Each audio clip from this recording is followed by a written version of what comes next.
Hello বন্ধুরা, BA second semester English মেজরের একটি গুরুত্বপূর্ণ কবিতা ব্রেক ব্রেক ব্রেক, যেটি লিখেছেন আলফ্রেড লর্ড টেনিসন। এই ব্রেক ব্রেক কবিতাটির খুব গুরুত্বপূর্ণ একটি প্রশ্ন, যেটি তোমরা 5 মার্কের অথবা 8 মার্কের দুটোর মধ্যেই লিখতে পারবে। প্রশ্নটি হলো, write a critical appreciation of break break break. এই প্রশ্নটি তোমরা খুব ভালোভাবে প্রিপেয়ার করো, কারণ এই প্রশ্নটি আসার সম্ভাবনা পরীক্ষায় খুবই তীব্র। চলো তবে এই প্রশ্নটির উত্তর আমি কিছুটা বলি।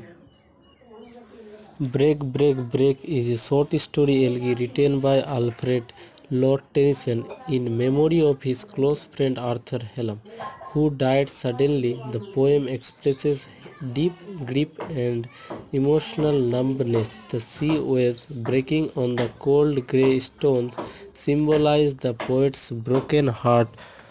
Tennyson contrasts his own